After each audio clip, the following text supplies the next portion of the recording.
Assalamualaikum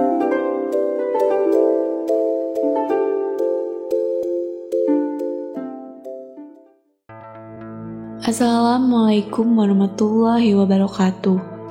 Halo sahabat Kanalpedia Islam.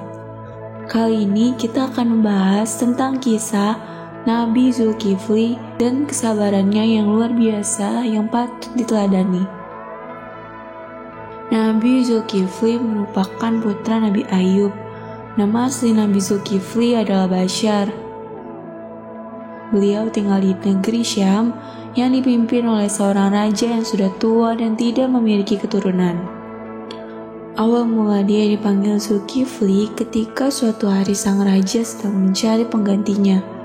Ia berjanji akan menyerahkan kekuasaannya kepada siapa saja yang mau bertanggung jawab menjalankan amanah umat dan orang-orang yang bertakwa kepada Allah Subhanahu wa Ta'ala. Di hadapan seluruh rakyatnya, raja itu berkata, "Siapa di antara kamu sekalian yang sanggup berpuasa pada siang hari dan beribadah pada malam harinya, juga tidak akan marah-marah, akan saya serahkan kerajaan ini, karena saya sudah sangat tua," ucap sang raja kepada rakyatnya. Lalu pada saat itu berdirilah seorang pemuda bernama Bashar, sambil mengangkat tangan kanannya dan berkata, "Hamba sanggup," tegas Nabi Zulkifli. Berulang-ulang sang raja kemudian bertanya kepada rakyatnya, namun tidak ada yang menjawab selain sang pemuda tadi. Terpilihlah Bashar menggantikan sang raja, dan namanya pun berubah menjadi Zulkifli, yang berarti orang-orang yang sanggup memegang janji. Dan ingatlah kisah Ismail, Idris, dan Zulkifli. Semua mereka termasuk orang-orang yang sabar. Kami telah memasukkan mereka ke dalam rahmat kami. Sungguhnya mereka termasuk orang-orang yang soleh. Quran Surat Al-Anbiya ayat 85-86. Nabi Zulkifli memimpin negeri Syam dengan baik. Beliau sangat mementingkan urusan rakyatnya daripada urusan dirinya dan keluarganya. Dia memegang teguh janjinya untuk berpuasa di siang hari dan beribadah di malam hari, serta selalu sabar dalam keadaan apapun dan tidak pernah marah-marah. Sejak diangkat menjadi raja pengganti, Nabi Zulkifli alaihissalam tetap hidup dalam kesederhanaan. Hal tersebut sesuai dengan janjinya. Ia pun melaksanakan puasa di siang hari dan beribadah di malam hari secara istiqomah. Suatu hari Nabi Zulkifli alaihissalam merasa kelelahan yang teramat sangat. Dengan mengurusi rakyatnya, ia telah langsung istirahat. Bisa dibilang waktu tidurnya digunakan untuk beribadah.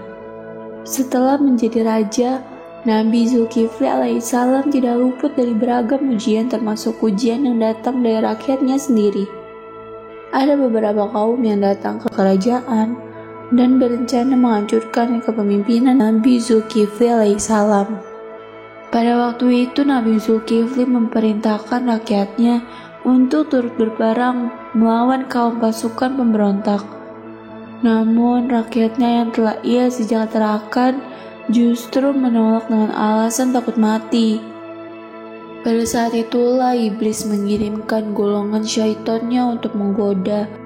Syaitan datang ke istana dalam wujud manusia laki-laki, rakyat jelata yang meminta keadilan hukum pada raja. Meski para pengawal kerajaan berkata bahwa raja sedang istirahat, tapi syaitan tidak peduli dan terus memaksanya bertemu dengan raja. Mengetahui hal ini, Nabi Zulkifli alaihissalam meminta tamunya agar terlebih dahulu datang ke ruang pengadilan istana. Setelah beristirahat sejenak, Nabi Zulkifli alaihissalam berangkat menuju ruang pengadilan.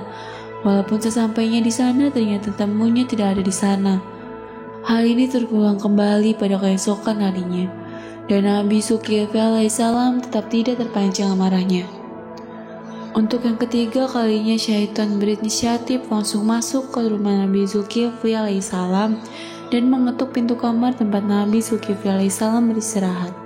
Tapi dengan begitu saja Nabi Zulkifli alaihissalam menemaninya, sampai akhirnya setan menyerah dan mengaku ia dikirim oleh iblis untuk menggoda dan memancing emosi Nabi Zulkifli alaihissalam. gagal sudah rencana setan untuk membuat Nabi Zulkifli alaihissalam marah dan ikrar akan janjinya. Lalu di lain waktu, ketika Nabi Zulkifli membujuk kaumnya untuk ikut berperang, mereka mau turut serta berperang dengan syarat telah ada jaminan bahwa mereka tidak akan mati di medan pertempuran. Akhirnya Nabi Zulkifli alaihissalam berdoa kepada Allah Subhanahu wa Ta'ala dan memohon agar kaumnya diselamatkan pada saat peperangan berlangsung. Doa tersebut kemudian dikabulkan oleh Allah Subhanahu wa Ta'ala sehingga seluruh pasukan rakyat Nabi Zulkifli alaihissalam yang terdiri dari rakyat-rakyat jelata berhasil memenangkan pertempuran dan kembali dengan kondisi selamat tanpa ada yang gugur. Hingga akhir dari kepemimpinan Nabi Zulkifli alaihissalam, rakyat merasa hidup tentram dan sejahtera. Peninggalan Nabi Zulkifli alaihissalam masih bisa dilihat di seluruh kota kecil bernama Cliff di selatan Baghdad. Di antara kota Hilla dan Nazab di tepi sungai Efrat terdapat makam. Makam tersebut diyakini oleh penduduk sekitar sebagai makam Nabi Zulkifli alaihissalam. Semoga kisah ini bisa menjadi teladan bagi kita. Wassalamualaikum warahmatullahi wabarakatuh.